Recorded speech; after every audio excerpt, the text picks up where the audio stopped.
Yes, the Buddha said about it as well. He said that this kind of know-how, there are three types of miracle. Actually, if you think it's a miracle, it's a know-how. The first one is the miracle of the psychic power.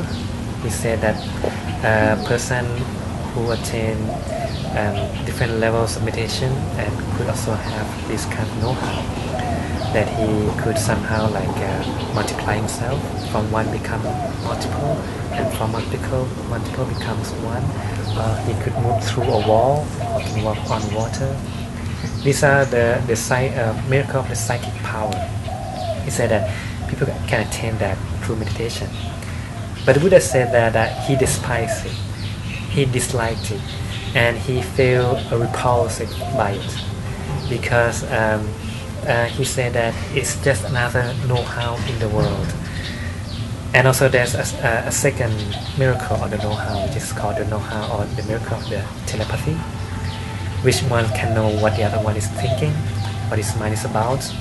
The Buddha also said that this know-how exists, but he disliked it, he despised it, and he somehow felt repulsive by it. Why is that? Because even if you attain this kind of know-how, it doesn't mean that you are able to solve the fundamental questions of Buddhism, which is how to solve the question of life and death. It doesn't guarantee that when you get this kind of know-how that you overcome death. People attain this kind of know-how somehow, sometimes go into hell or into the lower realm as well. It's not a measurement of anything. It's just like any other discipline that we can attain, like become an engineer or a doctor, an architect, whatever. Just another know-how that the Buddha disliked it, which is contradictory to what we found today as well. But the Buddha celebrated the miracle of instructions, or the miracle of teaching, the teaching of the Buddha's word, the Buddha's own word, which is how to conduct yourself, what to contemplate, what not to contemplate, what to abandon, what to attain, how to practice your mind and your body, and through his teaching. Why? Because the miracle of his teaching is that it enables one to overcome death. You know, by the miracle of his teaching, that somehow people would be enlightened, and through enlightenment, people will somehow strive toward the end of rebirth, which is the goal of Buddhism, to end this rebirth, to end this reincarnation.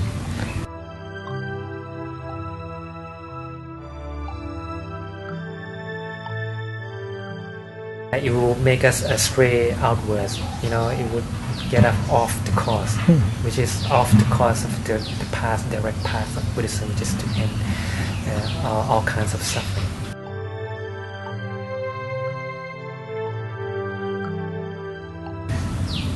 These realms, or heaven or hell, or different types of life forms, they do exist.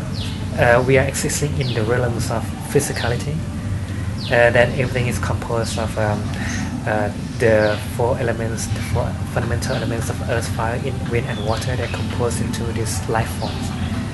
But you can see for yourself when you're meditating that there are abstractions as well.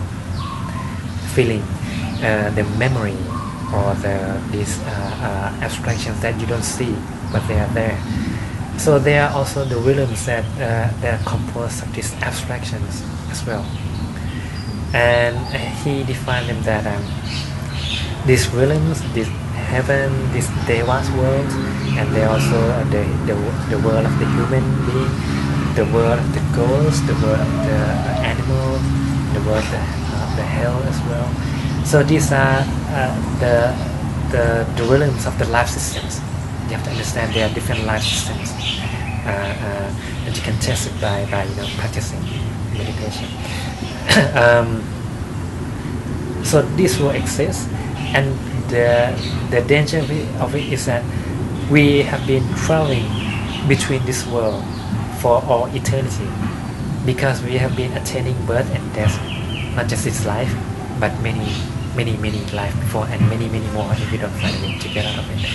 So we've been traveling all the time, and the thing is that this traveling, this eternal wandering, if you like, will never end if we don't find a way to get out of it. And that's why the practice of Buddhism come in.